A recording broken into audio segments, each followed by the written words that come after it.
Marshal Bessières had his horse killed under him, to the alarm of his men. And he didn't die? We are back again with another Napoleon in chronological order. The series keeps getting better and better. The Austrians had defeated Napoleon's army in an impressive Battle of Austerlitz. Bro, let me talk more about this battle, right? Because I was reading the comments of Napoleon's defeat, and I noticed that a few people credited the Austrians with planning. I actually agree. The Austrians perfectly calculated that plan, and it was flawless when you really actually think about it. But the French fought hard, so the Austrians couldn't really like devastate them, but that was honestly flawless. Such a flawless plan. Like, that's like a Hannibal level of flawlessness. His enemies took heart. After years of French military dominance, it seemed the tide was turning at last. 3 weeks later, Pope Pius VII excommunicated Napoleon for annexing papal land. Oh, everyone is turning on Napoleon, bruh. But in the wake Napoleon of its victory, lost once, and everyone is turning. Not sure whether to seek peace or continue the war. What? What? So you're telling me Austria beat back Napoleon and they don't know? No. Bro, it's like one of those moments where it's like, ah, shoot, I never thought we'd get this far type of moment. I can't blame Austria. Responded with a hurricane of activity. He summoned reinforcements to join him near Vienna. The Army of Italy, under his stepson Eugène de Beauharnais, and 11th Corps under Marshal Marmont, who'd together driven Archduke John's Austrian army out of North Italy, as well as Marshal Bernadotte's Saxon 9th Corps. Alright, Saxons. Napoleon's army grew from 90,000 to a massive 164,000 men. Alright, okay. Guns. Oh, that's a lot of guns. 128,000 and 414 guns. 6 weeks after his first attempt. This is... Damn. I've seen so many good battles, but I'm gonna say it again. This seems like it's gonna be a good one. Ended in defeat. Napoleon ordered his army to cross the river once more. This time, his engineers had built solid bridges across the Danube to ensure there was no repeat of the disasters of Aspern. For the French army, Napoleon declared, the Danube no longer exists. The stage was set for the largest battle yet seen in European history. What? This is the largest battle in European history at this point? Oh, I've never heard of this. Okay, I am broke. I am poor. I'm gonna skip that. I am poor. It's a good job you're not any taller. Napoleon. That is a funny. That is a. To all of my short people out there, okay, being short can save your life. Okay, I remember I was watching combat footage from Ukraine, and I was watching these Ukrainian soldiers in a building. I think this was in Bakhmut, during the Battle of Bakhmut, and this Ukrainian soldier was at a window, right? He was like exposed, kind of like how my window's right next to me. He was like facing like the window like this, right? And a bullet, like a Russian soldier, like almost complete headshot him, but the bullet literally like missed his head by inches. Literally like it hit his hair, but because he was short, it literally barely missed his head. So trust me, like being short can honestly have its perks sometimes. There's a lot more perks of being short, but let's continue. Of the 4th of July, in heavy rain, the French began crossing from the island of Lobau, not towards the devastated villages of Aspern and Essling, but east towards Groß-Enzersdorf, which was soon ablaze from French shells. Napoleon, Archduke Charles, you want round two? A small advance guard to delay the French. Napoleon is not letting this slide. By dawn, General Massena's 4th Corps and Oudinot's 2nd Corps were driving those troops back. winning space for the French army to deploy. What is the Napoleon was ready to begin his advance across 6 miles of flat cornfields towards the main Austrian position, an escarpment known as the Wagram, 100 meters behind the Russbach stream. Oh, bro, this guy is smart. Archduke Charles, you are smart. You are smart. This guy is smart. This guy is smart. Yeah, this guy is honestly probably the smartest fella I've seen so far throughout this whole campaign of the Napoleonic Wars. This is perfect. This is just like, this guy's big brain. This guy's 100% big brain. General Lassalle's light cavalry and Massena's 4th Corps swung left to guard the flank. Oudinot's 2nd Corps and Davout's 3rd Corps advanced towards the Wagram. Bernadotte's Saxon Corps and Eugene's Army of Italy filled the center. The largest battle yet. How is this going to end? Strength. Napoleon ordered a full-scale assault against the Wagram plateau. Kinda play into his hands, though. Determined Austrian resistance along the line. You are literally playing right into his hands. The Saxon 9th Corps had pushed into the village of Deutsch Wagram. The Saxon infantry wore white uniforms, like the Austrians, and as darkness fell, were mistaken for the enemy. Friendly fire. Oh, come on. This is literally like, oh, dude. Really? Friendly fire? Friendly units. That must be so chaotic. Fled with heavy losses.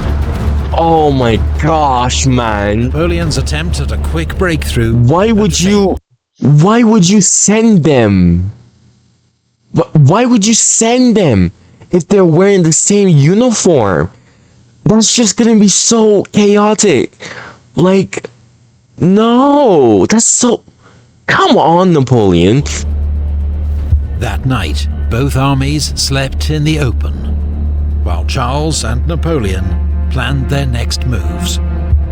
Bro, Charles is always cooking. Freaking Charles is cooking. Let him cook. Battle of Wagram, Day 2. On the second day, Napoleon this music. planned for Davout's This music. to lead when this music comes on, it's getting real. While his other corps pinned down the enemy with local attacks. But to the Emperor's fury, he learned that overnight, without orders, Marshal Bernadotte had withdrawn his battered Saxons from Aderklaa, which the Austrians now occupied. Aderklaa was a crucial strongpoint in the center of the battlefield. Oh no. Napoleon gave orders for its immediate recapture. Bro, did he fold? The French and Saxon attack failed. Bro, you have one job. You have one job. Oh, come on. Had their own problems. Oh, really? Archduke Charles, knowing he faced a superior enemy, had decided his only chance of victory lay in an all-out dawn attack. He was relying on his brother, Archduke John, reaching him with 13,000 reinforcements. I love the Austrian drip. On the left. That Austrian drip, I love it. By dawn, there was still no sign of him. Oh no. That's not good. What's more, as 4th Corps began its assault on Grosshofen, on time, 3rd Corps, which had received its orders late, was still getting into position, holding up the entire Austrian right wing. Oh, yeah, this is not... Charles had to tell 4th Corps... In my personal opinion, I feel like they were already in such a good position. I'm not sure why they would move out of their position. Yes, I know that they have a superior force that they're dealing with, but let them come to you. You know, like, they're in a very, very advantageous position, especially with this around Deutsch Wagram and Markgrafen Neuss. I can't pronounce that German name, but Markgrafen Neuss, whatever that name. But you know, this village down here. This is a very nice position. I don't understand, like, I don't think this is smart. This is not a smart idea. This is let's continue. To abort its unsupported attack until the other corps were ready. With the Austrians paralyzed by delays, at 10 a.m. Davout began his attack. I see, like, the French would be forced to come. Erupted in the village of Markgraf Neusiedl. While in the but now you're out of position, so you're not... fought a giant whirling cavalry battle. Okay. Each side tried to outflank the other. Okay. Davout's corps took the I love cavalry battles. They couldn't stop the Austrians withdrawing to a strong new position on the Wagram escarpment. Now you're back into a good position. A serious threat had developed to Napoleon's left flank and rear. Klenau's 6th Corps had driven back the outnumbered French, with some units advancing as far as Essling, dangerously close to Napoleon's vital river crossings. Napoleon urgently needed to reinforce his left flank, but he was also determined to hold back his reserves for a decisive attack. So he ordered Massena's 4th Corps to march across the battlefield and reinforce the left. What? A huge redeployment like this, right in front of the enemy, was high risk. Extremely high risk. What are you cooking? To lead a cavalry attack straight against the enemy center. Okay. Casualties were high. Even Marshal Bessières had his horse killed under him, to the alarm of his men. And he didn't die? And he did not... Dude, when he said that he ordered that cavalry charge, I was thinking in my head, isn't this guy gonna, like, die? That's luck, but bro. The enemy was kept busy, while 4th Corps completed its redeployment and forced Klenau's corps to fall back. Bloody hell. Any trooper who isn't dead at 30 is a coward. Now assembled a grand battery of more than 80 cannons Interesting in the center of the battlefield. This was one of Napoleon's trademark tactics, the concentration of artillery to blast the enemy line and pave the way for a decisive French attack. The Grand Battery fired an estimated 15,000 rounds, setting light to the cornfields. Around 50. How do you shoot 15,000? How do you shoot 15,000, man? 1 p.m., Napoleon ordered a general attack. As Davout continued to batter at the enemy flank, 4th Corps would advance on the left, 2nd Corps on the right, while in the center, General MacDonald would lead forward 8,000 men of the Army of Italy, formed up in a giant three-sided square to secure his flanks. But despite the terrible French cannonade, Austrian 3rd Corps and Grenadiers of the Reserve met the French advance with torrential fire. Okay. MacDonald's giant square was cut to pieces, its men mowed down en masse by cannon fire, and the attack stalled. But the Austrian army, battered by relentless French attacks, was near breaking point. Every part of the line was under pressure from the French. Yeah. Determined above all to keep his army intact, ordered a retreat. Smart. Live to fight another day. The withdrawal was disciplined and well executed. Live to fight another day. Had his victory. But his army was also so shattered by fatigue and heavy losses, it was unable to launch any effective pursuit. Just like when Napoleon was defeated, man, the Austrians were so battered that they just had to watch. I respect both sides. Both sides are fighting so hard. It's actually commendable. It's actually respectable. It's obvious that you are not at Wagram. The Battle of Wagram was a brutal slugging match, the biggest and bloodiest battle yet seen in European history. It's crazy to think that there's French going to be even victory bigger came at battles. unprecedented cost. An estimated 37,500 casualties against 41,500 Austrian. 4 days later, French... Bro, at this point, I am so used to casualties like this that it doesn't even faze me anymore. Troops caught up with the retreating Austrians at Znaim. As the fighting escalated, Charles knew he could not withstand the French a second time and asked for a ceasefire. And he had not consulted his older brother, Emperor Francis, who was furious when he heard the news. Not least because long-awaited British support was finally on the way. 3 weeks after the Battle of Znaim, the largest amphibious force Britain had ever assembled, 35 ships of the line and 39,000 troops landed at Walcheren Island on the Scheldt estuary. Oh, I've never heard of this. I've never heard of this. I have never heard of... Oh my gosh. Okay. Now this, okay. Was to destroy French shipping and naval stores.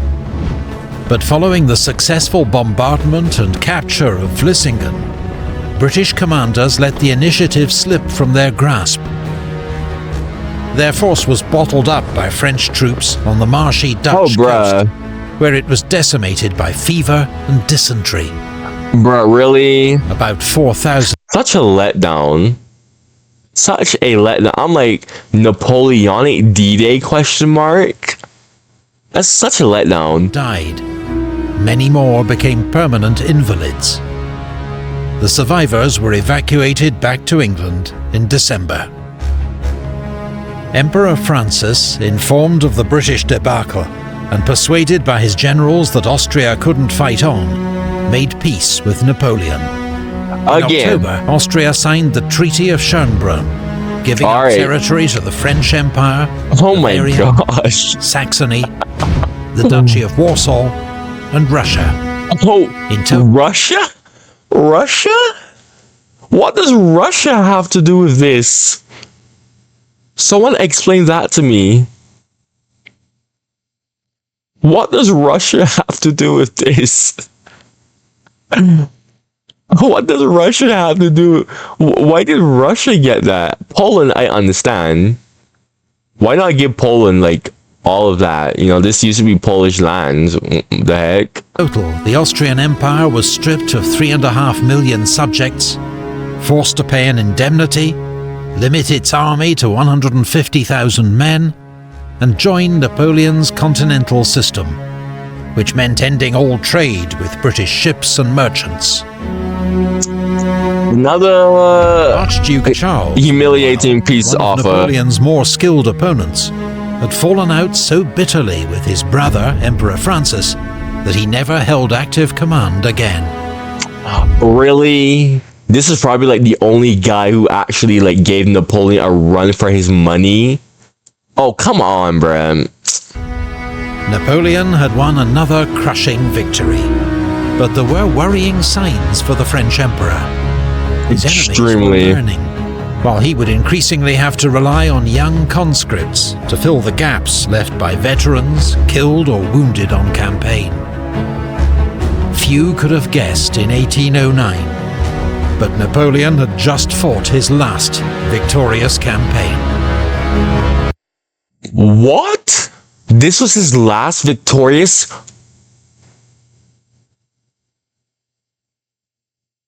Really? Oh. You can now support epic history. Oh man. Damn. When was Napoleon defeated? 1812? Oh shit. That's 3 years, bro. That's, oh man. Freaking hell, dude. I don't even know what to say. Yo, this was another banger, of course. Another banger, Napoleonic Wars. I thought that amphibious D-Day, or whatever you want to call it, that amphibious invasion was gonna amount to something. I guess not, but man, make sure to like the video so that the YouTube algorithm keeps promoting my videos.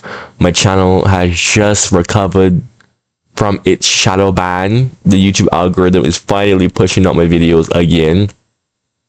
If you have any suggestions, make sure to suggest it to me down in the comments below. If you have anything to say, if you have any opinions, make sure to tell me it down in the comments. I read everyone's opinions and whatnot. So, you know, another banger Epic History TV reaction, man. Napoleon's last victorious campaign. Wow, man. I look forward to seeing the other reactions of his other battles, man. All right. Thanks for watching.